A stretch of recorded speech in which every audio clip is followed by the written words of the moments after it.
And I started to think to myself, like, is there a way to break the ice instantly with people? And, upon researching through books and like going to different places and moving to Canada eventually, where there was just more opportunity and more things to do, I found magic. When you're on Instagram or TikTok and you realize something's an ad and you're like, ah, crap, and you kind of swipe away from it, that's what's happening with AI already. Going viral is like filling a restaurant full of people that are not hungry. They kind of come in, they take photos and just leave, right? And they don't spend any money. But then if you target correctly and you have people that are actually interested in eating your food, that's where the real money comes in. But is there something that teams obsess over a lot when it comes to video that has almost zero impact on whether or not the video is going to drive pipeline? I think production quality is a big thing. A lot of companies think that they need the best gear. I mentioned like Netflix level quality, right? And it's actually doing the opposite these days. So people look at a piece of content that's highly produced and they think to themselves, okay, well, this was actually created to convince me to do something that I don't want to do, so I'm not going to do it. Hey everyone, this is Saeed, the Messy Growth. So today's guest is someone who I've been looking forward to speak to for a long time. I got Ademola Adelakun with me. He's not your typical video guy. I love his background, by the way. You're about to see that in just a minute. He's built a research-led video engine for B2B SaaS that's produced hundreds of videos for companies like Shopify, Okta, Reveal, but more importantly, videos that actually drive pipeline, not just views. What I really find fascinating about Ademola is his background. He started as a professional magician. That is not a joke or a typo. And if you think about it, that makes perfect sense because great marketing, especially video, is about attention, psychology, making people lean in, not just flashy edits. So he's seen firsthand why most B2B video fail, why companies spend time, money, and effort on content that looks great, but does absolutely nothing to drive revenue. But more importantly, he's built a system that actually fixes that. So today I want to go beyond make better videos and really unpack what separates content that gets watched from content that actually closes deals. Ademola, welcome to the show. Thank you so much. What a beautiful intro, man. I appreciate that. Absolutely. I've been going through your background. It's one of the things that I always do before talking to the guests, try to see if I can find things. It's front and center, what you talk about, and it's a fascinating story. Where did the love for magic come from? Oh, that's a great question, man. So when I was in elementary school, I used to get bullied a lot. So I grew up in the UK and, kids would make fun of me because I was different, right? So a question that popped up in my head was constantly like, how can we all get along? Like, I think people should be able to find common ground. And I started to think to myself, like, is there a way to break the ice instantly with people? And, upon researching through books and like going to different places, and moving to Canada eventually, where there was just more opportunity and more things to do, I found magic. And it was one of the coolest things in the world because I noticed that if you do a trick for someone, if it's the first thing that you do in an interaction, people lower their guard and they're like, whoa, and they become like children. And then all of a sudden they want to know you more. So Yeah. I carried that love with me until today. So it's been like 24 years as a magician. Yeah. Yeah. So that's your mechanism for operating around people because you said something which is interesting. And I want to dig deeper into it. I'm at a place where my kids are growing up, and of course we're learning the notion of bullies and how to deal with Yeah. them. I'm curious from your perspective. I know this is a little bit off topic, but from your perspective, you said kids bully when they see something different. Is it because they are envious of the fact that somebody's different than they are, or they're just not well equipped to understand that different is okay? That's what makes world great. To give you a very cheesy example, a rainbow has different colors. That's what makes a rainbow a rainbow. The fact that if it was just one color, we wouldn't have the axes that we do right now in terms of the different prisms that we see through things. Is that it? Is that just a child brain operating the way it's operating, or is there something more insidious behind it? No, it's a great question. I don't think people are inherently insidious. So, I mean, I think for children, when they feel outcasted and they have issues themselves that they're dealing with, problems that they're dealing with, and they feel different, Yeah. then they want to target the person that looks different to them. So they're like, Yeah. I feel outcasted. I need to outcast someone and kind of like throw Yeah. all of my emotions and feelings at that person. And the thing is, there's an in crowd that they want to be part of, so they won't mess with Mm. those people. But they will do that to sort of have it as an outlet for themselves because they don't really, a lot of the time it's like a bad home life that will contribute to that sort of thing. Yeah. So Yeah. yeah, I wish I was wiser when I was a child. I'm sure everyone wishes that, but I think if I had known that, I wouldn't have reacted so poorly the first few years that I was bullied, Mm. knowing that it had more to do with the other kid than it did me. So I think Yeah. that's Yeah. probably part of it. Yeah. Yeah, 100%. It's kind of ironic, right? Like a lot of that just feeds into what you're doing right now. It's video, it's content creation. My mom told me a long time ago, which is that, and I remember this, which is that if you don't want to be critiqued, or if you don't want people to talk about you in any way, shape, or form, negative or positive, don't go out of the house. Because as soon as you're out of the house, people are going to critique you. So a lot of the content creators, when they're creating content, they put their heart and soul into it. I saw your LinkedIn post the other day, I think it was yesterday, which you said, just use your phone instead of a camera. Sure, you can Yeah. use a different medium to record your videos, but it still requires a lot of energy to edit things out, to make it polished, to make it look great, because you do want to put your heart and soul into it. But Right. people sometimes still feel like that they need to negate that work. They need to constantly, I don't know, give negative thoughts into it, even if it's just your perspective. You're trying to put something good out in the world. How much Yeah. of that negativity do you feel like plays into the role of a content creator? And Mm. do you feel like that the vast majority of the people, they feel like that this is a roadblock to a point they stop creating content, or you feel like this is something that fuels them, or is there a middle ground? Ooh. Yeah, it's a great question. I feel like people react differently to negativity. It is part of the process, though, right? So if you put something out there, your mom was right. Like you're going to be critiqued whether you like it or not. Sometimes people won't say the negative things, sometimes they will. Mm, And I think it's just a case of realizing that when you put content out there, you put your heart and soul into it. But a lot of the time, it's fleeting for most people. So they'll have an opinion, they'll say something, and that will negatively impact your day. And it may negatively impact the way that you approach content moving forward. But the reality is, the next day they've forgotten about you. Maybe they were having a yeah. bad day. Maybe they really fundamentally didn't agree with what you were putting out. But you can't expect 100% of people to agree with what you put out. And the thing is, your art is your art. So for those people that have that as a barrier, I would say you're always going to find your tribe if you continue to put content out there. And there's always going to be people that are negative. And you can filter those people out. They'll eventually leave because they'll get tired of saying the same things over and over again, especially if you have a strong stance on something. But the people that you kind of collect when you keep Mm, putting content out that's similar, those are the people that will continue to motivate you to put out good content, right? So yeah. I think it's a case of knowing that there will be negative things that come, but getting through it, knowing that you'll find the people that will encourage you to continue. Yeah. Word. What do you love about video? What do you love about content of that format? I think it can be life changing. So there are a few videos that I've seen that, now that we're on a podcast, I'm like, I'm not going to be able to call them to mind. It's always that way. Right. But I would say like there are short videos that I've seen, and one is coming to mind now. I can maybe send you the link afterwards, but I'll talk about it a little bit. It talked about mental health, and Mm, it's one still frame. It's like these two friends that keep meeting up at the soccer game. And for anyone that wants to see it, just look up like World Cup depression, because I don't mm, want to spoil the end. But that video, I saw it about 4 years ago, and it changed the way that I see people. And I think that video has the power to change the way that you think, change the way that you see the world if you tell the right story. So to me, video storytelling is just such a yeah. powerful thing because I feel like we've kind of lost the art as human beings. Like as we become more and more online, we communicate less efficiently and less from the heart. And video is like a really cool way to condense your ideas and put them in front of people in a way that will resonate with them. So I just love the storytelling aspect. Yeah. When I was in school, also in the UK, one of the interesting things we were taught is, we had a debate between two factions of our class, which was pen is mightier than the sword. So one had to defend it and one had to be against it. And I look back at it when you were talking about this right now, is that video kind of like, I mean, it's just so much more than writing words, right? Words in and of itself, you still have to read in order to extract meaning. Video, even if it's meme, there's nothing there. There's no sound. There is such a message that you can still push out. So it definitely is a format that I at least am a big and a huge fan of.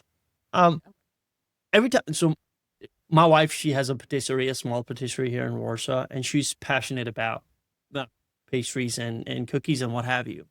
And when she sees cookies, in New York and elsewhere, places that are like really hoity-toity, and their cookies are kind of like upscale the next level, she tries them. She's like, "Oh God, there's so much sugar in it." She gets so defensive over those things. It's because it's her art, it's her outlet, and when she sees it desecrated in a way that for her or for herself, it's not something that sits well, she would talk against it. Do you kind of feel like that with the abundance of video and content creation and the ease in which people can go ahead and create content nowadays, is there a format that you have started to dislike, or you kind of feel like that it's headed in the wrong direction, or you feel like all content is good content provided that we're just creating it? Yeah, I will say I'm not an AI naysayer, but I will say the way in which it's being used is pretty disappointing to see because I think a lot of companies and people look at content as, okay, this is just something that we need to do. Like we need to put out content. And they're not looking to resonate with people or tell their Mm, story or make a difference in the way people think. So they're just like, okay, we have this tick box. AI can help us check it. yeah. And we're going to do this AI generated. I mean, everyone's calling it slop, so I'll just jump on that train as well. Right. I think that is going to see diminishing returns over the next few months. People are already getting tired of trying to distinguish whether something is AI or not. And the example I always give people is, when you're on Instagram or TikTok and you realize something's an ad and you're like, ah, crap, and you kind of swipe away from it. Yeah. That's what's happening with AI already. So, I mean, I feel that the shift is already happening where people are looking forward to more like effort put into content. So I think this had to happen this way, and Yeah. content creation had to have a lower barrier to entry because it has shown people that there really is an art to it. And if you just kind of throw videos out there for the sake of throwing them out there, then you are desecrating that art, right? Mm. And people will get tired of it. So um, I would say AI slop is the sort of answer for me. And I think if you give a creative access to AI tools, they make way better content way more efficiently. But if you just let AI do it in and of itself, then that's when you get really garbage content that people get tired of, you know? Yeah. I think one thing folks maybe they realize, maybe they don't, is that AI still very much is a tool. And to use a tool, you have to harness its energies in some way, shape, or form. You know what I mean? Like if I were to give you, I don't know, an electric screwdriver and say, "Hey, why don't you go ahead and build me a garden box?" Uh, you could try it, sure, but it's still very much you need some knowledge of how to operate, what kind of angles you need to go ahead and put the wood planks in, and so on and so forth. So Right. I think there's a lot of aspect of that in there as well. I do want to ask you about something in content stuff companies. Have you seen average content win just because distribution was right, or you kind of feel like that this is something the content has to be great and distribution has to be just right for it to operate at the highest level? Yeah. If you mean average by like not Netflix level beautiful or Mm, like not super polished, then yeah, I find if you niche down and you understand your ideal customer really well, like think of your best friend in the whole world, yeah, right? You want you want to convince them to move to the house beside you. You know enough information about them to say, okay, I need to position it this way. I need to say this thing. I need to maybe wine and dine him first to get him in a mindset to like actually consider doing this. I find most companies don't know their customers that well. mm, And because of that, they put out all this content and they're like, okay, well, sales are steady, so it must be working. And then in yeah, reality, when they go and conduct customer interviews, the things that customers are saying they want and the reason that they buy is just not even in line and on this in the same like universe as the reasons that they're yeah, putting out as marketing. So, I mean, the reason why I say it this way is because, if you put out average content, something where you're just on your phone and you're like, okay, well, I know that this is my best friend I'm speaking to, and I want to say X and Y and Z to them to convince them to buy from us, then you just being able to tell that story and understand their perspective is a really good way to get them to move to action. So, average content that is really direct and niche is the one that always wins, no matter whether it's super polished, average, or looks like you filmed it with a potato, I'd say. yeah. Is there a All right. signal that tells you that this content is actually going to drive revenue, or you think it's always post the fact? I think it's like there's a lagging indicator. So a lot of people expect their content to convert the first time around. I say on average, like from our research, we've seen that it takes like 12 to 13 pieces of content in B2B to convert someone. Whereas in B2C, it can be like, two or three things, like one ad and then retargeting. And it's because the price is different. There's not as much consideration needed. There's not as many stakeholders that are involved. Um, so the indicators are typically just like watch through rates, share rates, and comments and engagement. Like if people are asking more questions or saying this was really helpful, the way in which they're receiving the video content that you've put in front of them will tell you a lot. If they just say nice or nothing, then there's a good chance that you've just put out a piece of viral content that's not going to make you any money, or you've just put out like a really crappy piece of content that no one even watched to the end. Mm, Do you not think that the superpower lies that if you're not relying on it to drive revenue at all and you just create good content because it's good content? I don't know, maybe it helps you with branding and marketing and Mhm. whatnot. Or you kind of feel like that every company has to have that goal in mind, which is, hey, if we're creating a piece of content, we're spending a lot of energy, time, and money on it. It should, at least in some format, drive money. I think your gut is right in saying that if you just make good content for the sake of making good content, it will pull people in a way that they go like, this person or this company is so awesome. What else do they do? I just want to be a part of whatever they do, right? And the thing is, you have to commit to doing that for a lengthy period of time Mm. to start seeing returns from it. But if you just commit to putting out great content, you will see money from it, you know? Yeah, yeah. 100%, 100%. You mentioned something about folks watching videos. B2C is a lot different than B2B. Naturally, it's a completely different ballgame. You're selling to businesses as opposed to individuals. Is there something that the buyers need to feel before they trust a B2B company through video, or you kind of feel like that just happenstance naturally or organically builds through over time? Yeah, they need to feel understood. So they need to know that you see them. So if you can describe their situation to them down to a T, and I'll give you an example. This is when I realized that TikTok's algorithm was scary. So I was just I was scrolling for the fifth hour in a row because I just got TikTok and I'm like, how is the content so good? And I come across this video and it says, hey, if you're watching this, you're a black guy that's in his mid 30s and or mid 20s at No. the time, mid 20s, and you love anime, you love eating at these types of restaurants. And I would just put my phone down and I was like, how the heck did this person know that, right? And I've noticed that if you simulate that for people that are watching your content, so if you dial Yeah. in on one person specifically, right? If you say, hey, you've been dealing with X issue, right? Like you want to go build Yeah. a an observatory, right? You've talked to like six different vendors, you've talked to these people. If you're able to describe their situation perfectly, they go, oh shit, like this video was actually made for me. And then at that Yeah. point in time, they go, okay, well, not only have they described me down to a T, but they've also explained how I can fix my problem. So now I trust them. So understanding and trust built in that way, like if you do that on a consistent basis, that's when Mm. people are like, okay, yeah, these are people that I want to work with. Yeah. Do you like TikTok? I do. I do like Mm. TikTok. I think my brother is a TikTok and Instagram expert. I'm more on like the LinkedIn and like pseudo YouTube side. Okay, cool. But I love it as a consumer. I always ask him like, will you sit down and teach me TikTok? And he's like, no, it's my domain. And I'm like, okay, Yeah, but I love it. yeah. Why don't you come to me? uh, let me hold an ace. God damn Exactly. it! Well, that's awesome. Is that the future of social media though? TikTok, short form video, or you kind of feel like that this is just one of those things that is evolution in progress, and there is never really an end goal, and it's going to continue to evolve as we evolve, as our attention spans evolve, as market evolves, as our Yeah. environment evolves. Yeah. I think it ebbs and flows. Like we're in this weird space now where everyone kind of swears by short form content. But I Mm, mean, we're recording a long form podcast right now that most of your yeah, listeners, if they're interested in the first 5 minutes of the episode, they're going to finish it. Right. So, I mean, on paper, our attention spans are like 4 seconds long, um, which is just scary to think about.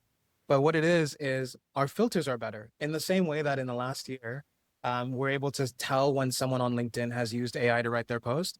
We can also tell when someone's put no effort into their post or it's not an original idea, which I yeah, mean, there is no original idea, but that's probably a video for later. yeah, um, yeah, but uh, people are like, okay, well, we thought short form was king, and now it seems to be dying. We don't know what to do, but we definitely know that long form is not the answer.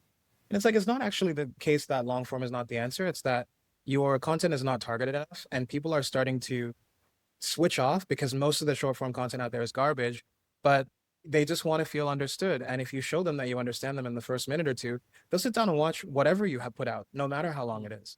So, I mean, this is a long winded answer, like all of my answers have been. But I will say, like, we are coming to a point in time now where the content length does not matter. People were enamored with short form content for a while because they saw it as like a quick way to build their knowledge base, but they're realizing that there's no depth in short form content and you need a mix of both, but they only will invest time into long form content in things that they actually care about. yeah. So they're willing to watch short form about various things, but if they're watching your podcast, for instance, there's a good chance that they're going to be watching podcasts that are in a similar niche to what you put out, Yeah, right? yeah, They're not yeah, going to yeah. watch long form podcasts about travel, or maybe they do. Like people have various interests, but like you get what I'm saying. Yeah. You mentioned your brother, and as I have spoken to a lot of people, and now I'm, let's say, in a space where I get the chance to speak to a lot of people. This is an art. There is an art to how you can optimize this. The videos, what gets people. You said the attention span of 4 seconds. I think it might actually be lower than that for the frequency for much you need to, how fast you need to grab people's attention. It's just I think 2 seconds is what Mr. Beast said. Yeah, I mean Mr. Beast in the context that if there is content king out there on video format and YouTube, that's him. I mean, undeniably, whatever you think of him, right. I mean, he's obviously done a great job at it. And it is Yeah, just an art. There's just so much that can be optimized from thumbnails to hooks and tricks and everything. And it's mind-boggling. And short form, long form, whatever it may be. I mean, it's just it is an ever-moving goalpost. And I think it's right. scary times we live in where and also a great one because the optimizations are just so small now. They're not something maniacal that you need to do. It's just some really small things you need to go ahead and optimize Right. in order to get people's attention. So it's a fascinating time to Yeah, live in. it is. And I was just going to say one more thing. Like one thing I'm obsessed with is interactive choose your own adventure video. So, Mm. did you watch Black Mirror ever? I have, yes, yes, Yeah. yes, I have. I mean, Yeah. not so much the recent ones, but in the very beginning, that was it's pretty cool stuff. Same. Yeah, they're getting too spooky for me, if I'm being honest. But like there's this episode called Bandersnatch where it's like choose your own adventure and you can tell the main character what to do and Mm. what path to go down. And a lot of people related to like the Goosebumps books where like you would flip to a certain page and then they would tell you, okay, do you want to do this or that? And then you flip to that page, maybe like you died, and you're like, oh no, I'll go back. But interactive choose your own adventure video is something that we implement for quite a few clients of ours. Nice. And it's just really good because people are so curious about like being able to click their options and see what is just down that road, right? So I mean, I think something that we're going to be seeing more frequently, and I said last year this is the year that interactive video will take off, and I was wrong, so I'm hoping that it's this year. uh, the consumption rate of those is just 80% purely based on the facts that people want to know all of their options. So I won't be surprised if there's more video options where people can be in the driver's seat and choose the way that they consume it, and that becomes the standard of how content is put out there. Yeah, yeah. I've seen. I think it was Bear Grylls or what? However you pronounce that person's name. Sorry if I Yeah. butchered it. Where the adventures my kids were watching is like, then you can choose which path he takes. I was like, that Right. what an amazing idea. And I I think that's where LLMs and AI can actually come in. Is that I think was it Matt Damon or the his counterpart? God, I forgot the name of that actor. He was talking about the fact that movies are not going to die. It's just that people will have the option through AI in order to be able to choose the story format through which the story goes through in the movie. If you don't like it, you could change that ending or plot and whatnot. And I was like, crap, I mean, this is awesome. Like you can have a premise of a movie, but then through AI, you have the generative aspect of it that you can generate those things out. And I think that was such a great interactive use of AI as opposed to making us go out of jobs. It's enhancing the flavor on top of it for the most part, which I think should is what AI should be intended for, um, absolutely. to begin with. I'm gonna go read about that after that. That's really cool. Yeah, yeah, absolutely. I Yeah. God, I forgot that. Not Matt Damon, the person who's married to Jennifer Lopez from Oh, I'm Boston. so He bad. was in Good Will Hunting. Ben Affleck. Oh, I right, right, wouldn't right. have been able to move forward if I didn't get the thing out of my head. So this is perfect.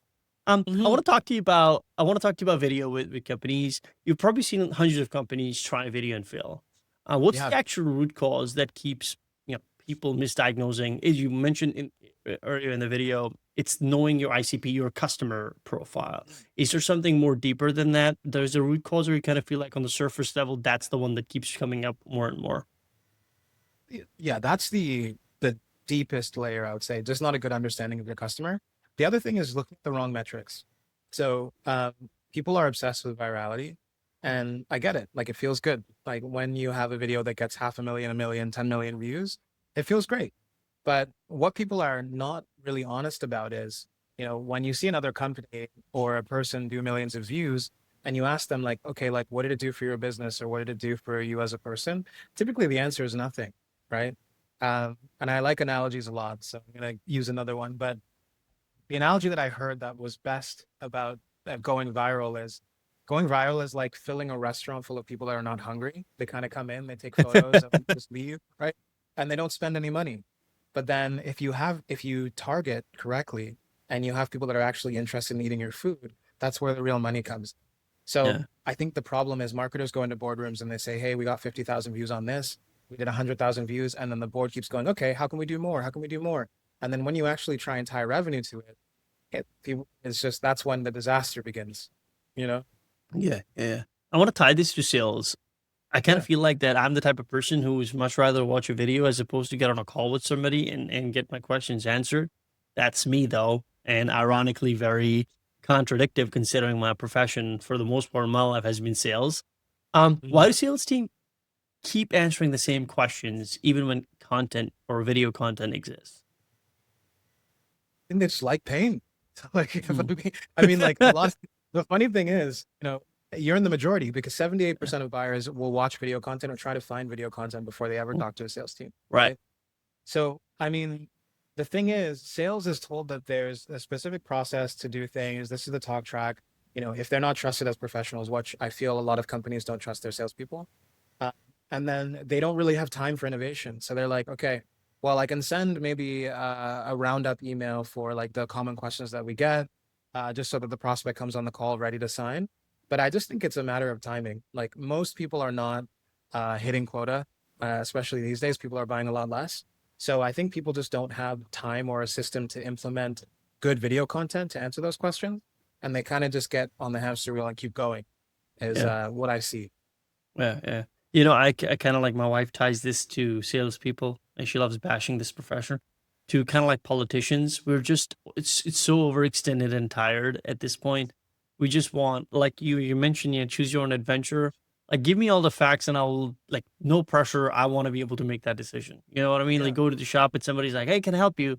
Yeah, it'd be great if you can help me, but now stop asking me other questions to qualify me. Like, dude, I'll make a Mhm. purchase when I'm ready to make a purchase.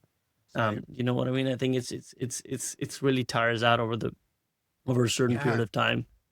Yeah. I do want to ask you something about. I think teams obsess a lot over content. They kind of feel like, it's how you invite a guest into your home and you want your home to look great. So they kind of feel like that it's inadvertently an ambassador for the company, the content that is being creating out. But is there something that teams obsess over a lot when it comes to video that has almost zero impact on whether or not the video is going to drive pipeline? I'd say production quality is a big thing. A lot of companies think that they need the best gear. I mentioned Oh like my god. Netflix level quality, right? Um, and it's actually doing the opposite these days. So people Yeah. look at a piece of content that's highly produced and they think to themselves, okay, well, this was actually created to convince me to do something Yeah. that I don't want to do, so I'm not going to do it, Yeah. right? Yeah. Yeah. And then you have people that are just like on their phone talking to you and telling you a story about whatever thing and tying it to a product. And then 100%. all of a sudden people are like, yeah, I kind of want that. Right. So I would say production quality is a thing. And that's why, I mean, I'm hoping that this model changes in the future because we don't do production. We often partner with production companies in the sense that we don't do any behind the camera work, just for anyone listening. Um, but I think that agencies who know nothing about your space will come in and shoot this really slick looking video for like $100,000. And then Yeah. you put it out into the world, you put ad spend behind it, and you're like, wow, that was a complete waste of money. And we've just diminished trust. We've done the opposite of what we set out to do.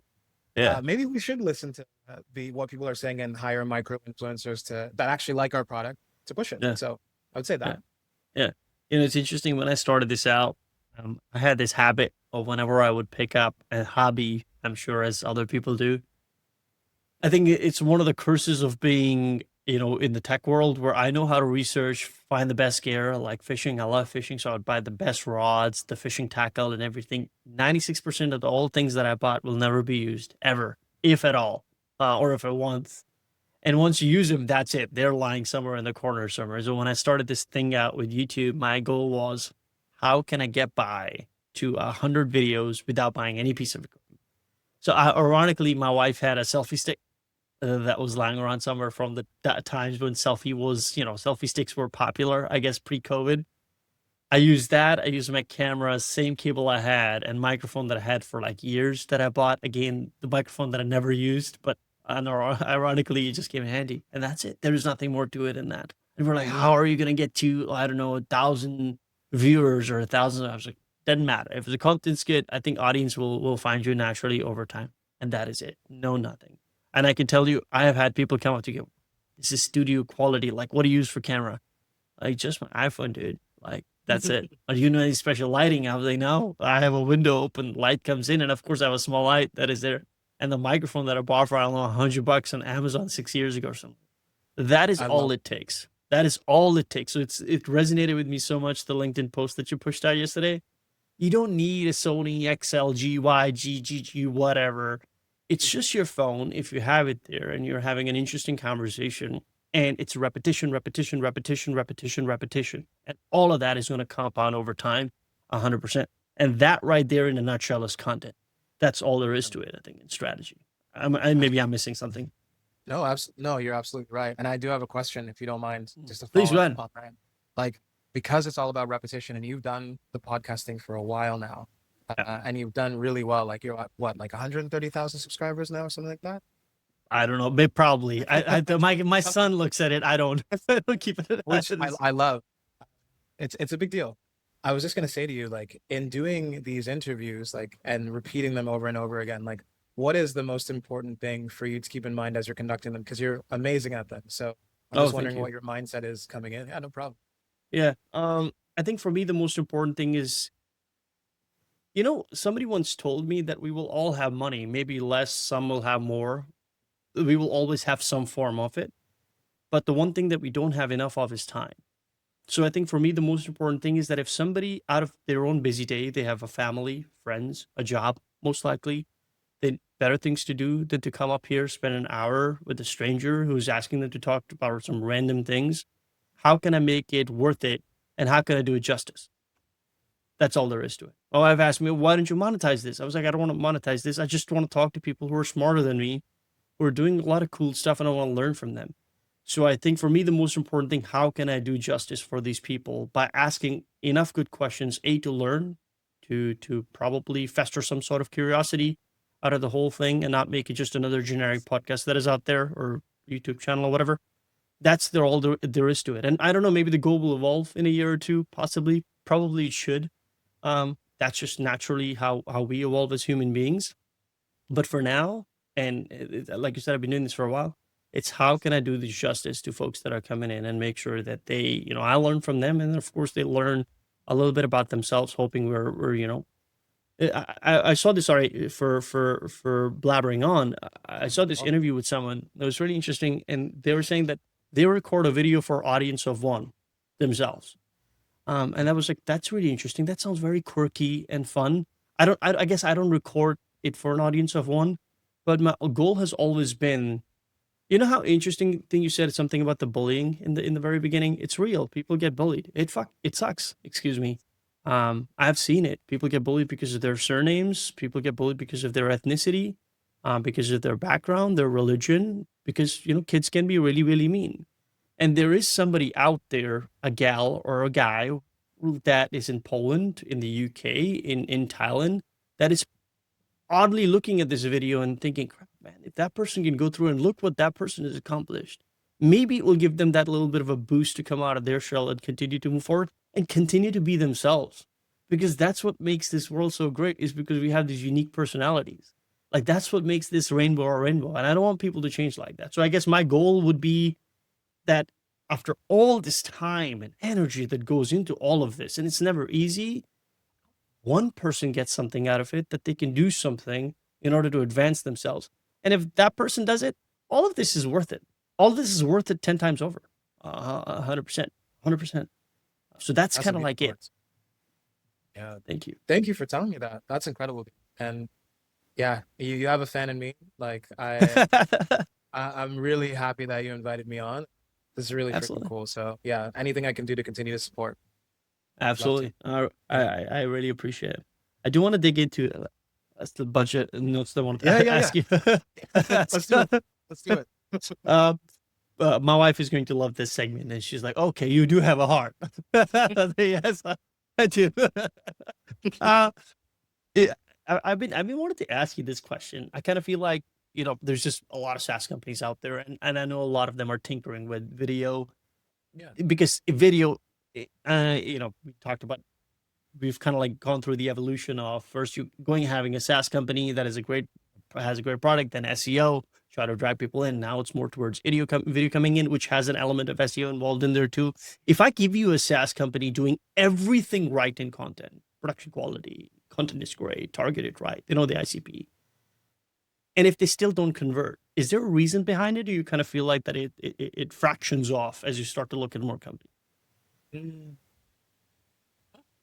Things that come to mind are just one of two problems. Number one, Mm, not enough time has passed. So either okay. they've been doing the right things for like a month and they're like, why are we not seeing any leads, or why are people not converting? Like, it takes a bit longer to foster that relationship and best friendship in someone. They need a bit more time to think about it. I mentioned like 12 to 13 videos in B2B SaaS to Mm, convert typically on average. Um, People need like 7 touch points at minimum before they go, maybe I should look into this thing. So you can say the same thing 7 times before people are like, hey, maybe I should buy this thing. And you're like, I've been saying that for mm, months. So I would yeah. say that's the first thing that comes to mind. Not enough time has passed. The other thing is an issue that like plagues a lot of companies when they start to think about content the right way is, for example, when they have a YouTube channel or a TikTok channel that has been trained to serve that content to one type of audience, and then they change everything or they start doing the right things, Mm, then YouTube becomes confused for a while. And it's like, yeah. well, you're making this kind of content for this audience and they're not watching it anymore. So we don't know what to do with you. You're stuck in 200 view jail forever now.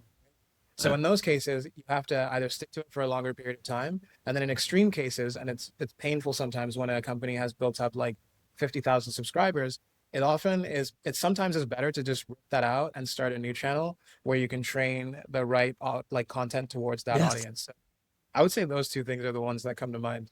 Yeah, it really is an art. Like I said, I mean, I've seen folks where they started a channel, it has 100,000 plus subscribers, and they're like, nah, we gotta scrap it. I'm just dead in the water for the most part.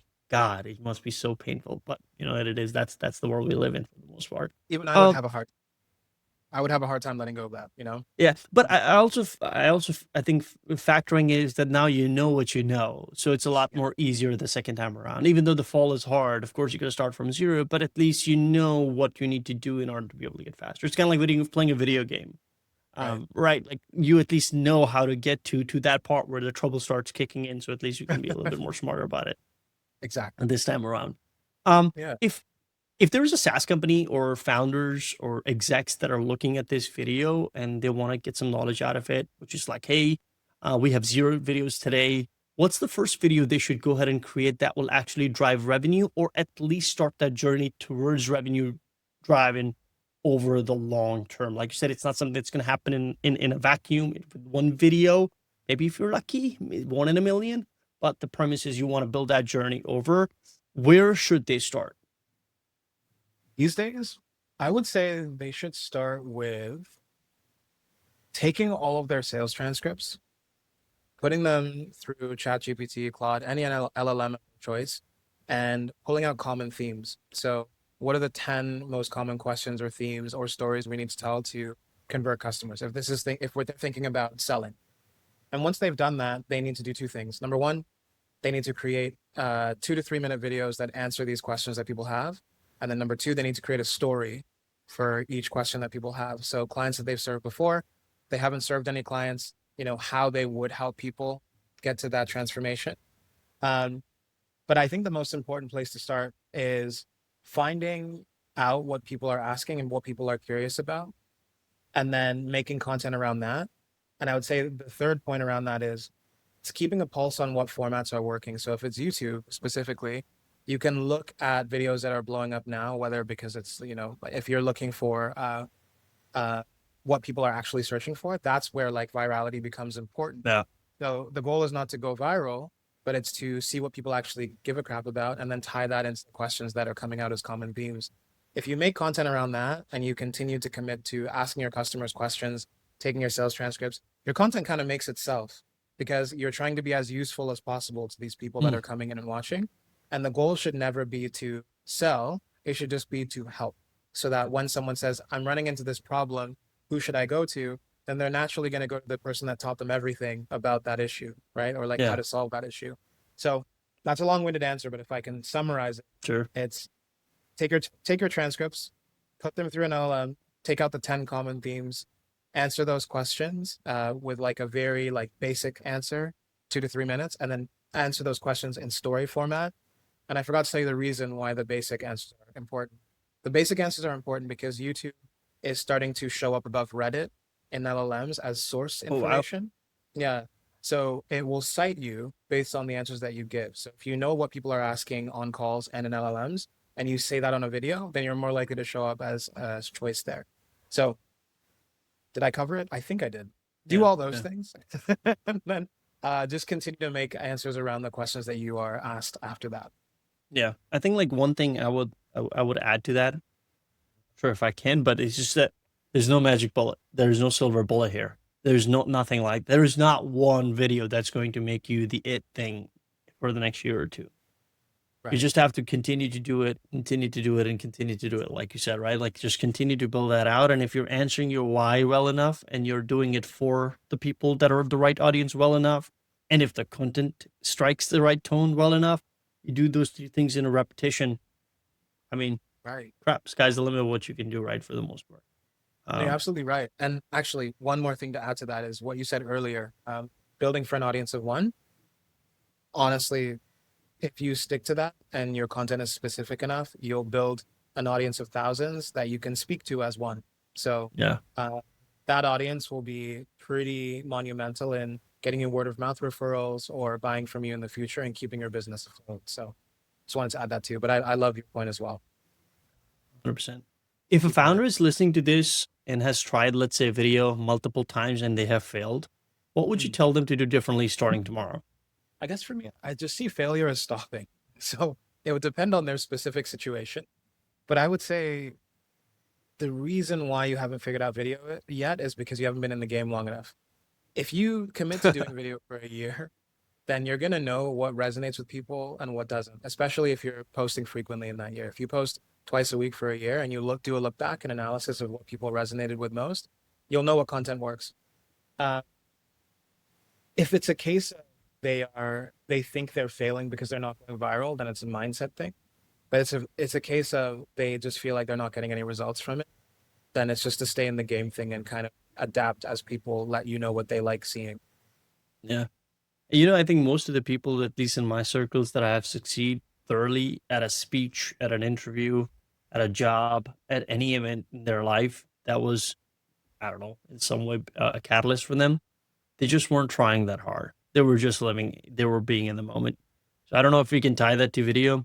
Just create it and just create the one after that. And then create the one after that. And you create the one after that. Of course, tweak it along the way. I mean, the definition of insanity is doing the same thing over and over again, Right. expecting different results. So things need to be optimized, but you just keep moving forward until you find your rhythm and your stride. And I think that's what separates people who are going to make it as opposed to folks that are not, is because of the fact that you said the giving up factor. Like don't stop, just optimize. Exactly. And I think you'll find a good correlation between the video that you're just being yourself Yeah. and people resonate with that versus the ones that you put a whole lot of effort to looking at like the Ryan Trayans or like Layla Hormozis of the world. And you're like, I want to be like them. People can Mm, sniff out when you're not being yourself and you're not putting out content that is actually authentic to you. I know we throw that word yeah. around a lot, but if you're authentic to yourself and you show up a bunch, you'll be fine. Yeah. It'll Yeah. work. It's interesting you speak about this because my wife, she tries to send me Instagram things. I don't use it. I never use social media. Yeah. I don't know influencers that are out there and what kind of videos they create. My only homework is that I try to look at my video and see what I could do better for the next one. Right. That's about it. But I think like Yeah. there is no shorter way of diminishing your own efforts by looking at somebody who's, I don't know, 10, 20, 30 steps ahead of you. I think the good idea to just be a Absolutely. horse with the blinders on, for the most part. All right. 100%. This is fantastic, Ademola. I want to get Great. into our rapid fire round. It's just quick questions, quick answers. Best advice you've ever received, business or personal. I love how it's rapid fire and I'm taking my time answering. Best advice I mean, it's rapid fire at answering, not taking your time to answer. ever. Okay. Uh,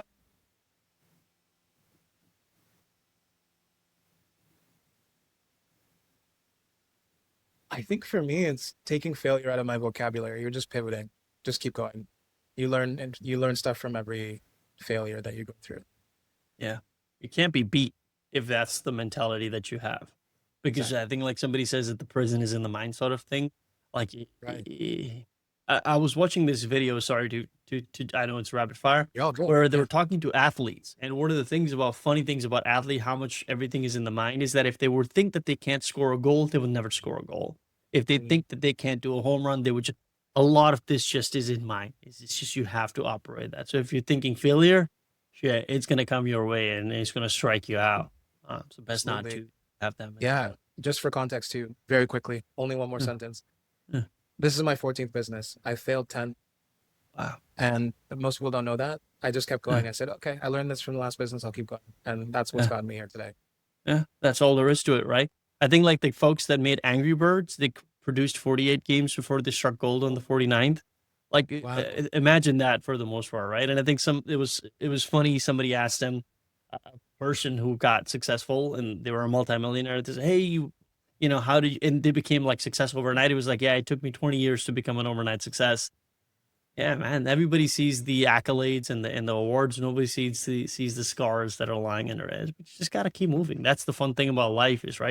You always get next at bat so long as you're healthy. You Exactly. you're always gonna have. All right. On I the love flip the way. side, oh, thank you. Um, on the flip side, advice you ignored or wish you had listened to. Oh, this might be a controversial one. Mm, If you think about firing someone, do it the first time. Don't wait. Uh, mm. is Interesting. yeah. Um, I could have saved myself from a lot of pain if I had fired people sooner. That's a good lesson to learn into. And I think hiring and firing is part of life, right? It's Yeah. gonna happen. There's no taboo about it. That's perfect. What would you tell your younger self, say 7 to 10 years ago? Oh, very specific, but I was on Dragon's Den about that time ago, Oh, and really? Goddamn. yeah, Right yeah, and on. it didn't go well. So I thought that was the end for me for about 8 months. I uh, was in a pretty dark place, Mm, and I think I would go back and say, this is just the beginning, and this is your lesson, and people don't really care about what you do that much. Just keep going. yeah. You're familiar with the spotlight effect, right? Yeah, yeah, That's all there is to it. And absolutely. just gotta move forward. An ongoing challenge in your current work that keeps you up at night. Let's say the education piece around video. So we Mm, spend a lot of time educating our clients around the wrong way to think about it. And I'm hoping that someday soon people will think about video the right way and just know the value and how to go about it and then just work with us on the execution. That would be cool. nice. Awesome. Yeah. Well, fingers crossed. Your favorite restaurant meal or spot in the world? Dude, that's a tough one. Mm. I'll go with Toronto to represent. um, I Please would don't say say poutine. no, we'll go with Alo. It's like this French, really experimental Oh, restaurant, and oh, wow. I really like it there. It's really nice. What's your favorite meal there? It's like a course menu, so they always have some different stuff, Oh, wow. and it's like 10 courses. And my partner and I go to celebrate some sort of anniversary at least once a year. Uh, There you go. I love it. It's really good. There you go. That's awesome. That sounds perfect. Yeah. One tool that you swear by and cannot live without. Cloud code. I'm so sad to say it. It's really good, isn't it? It's so good. It's so Really is. good. It's really. I mean, Uh, I understand. I'm in the same boat as you. yeah. I totally get it. I totally get it. Especially I for a just layman like me who doesn't understand code, it's a really game changer. So I same. do, Yeah. I do It's understand the been context. incredible. Adam, this has been fantastic. Thank you so much. Where can listeners find you? Yeah. Thank you so much for having me, dude. I really enjoyed Absolutely, this conversation. Uh, absolutely. on LinkedIn, so Ademola Adelakun is one place, and then I don't really use Instagram or TikTok, so I'd say that's the main place. And then our website is www.a2media.com if you're ever interested in doing video stuff or Absolutely. .ca. Wow. Of course, I'd There fumble you go. that. You got to represent that. We'll fix it out. um, and any upcoming project launch talk or event that you're excited about? Ooh. Yeah, so I'm going to Cannes Lions Festival. I think that's the way you say it in Paris, in Cannes, in France in a couple of months. So it's like this really cool creator conference that I've been hearing about, and I don't know what to expect. But if you're going, I'll see you there and come say hi. Absolutely. Jet setter, huh? I love it. I love it. Oh, this is awesome. Awesome. Well, thank you so much. I really appreciate you coming on, spending your time with me. Really appreciate it. Folks, if you got value out of this shit with someone needs to hear, I'll see you next week. Thank you. Bye. Thank you.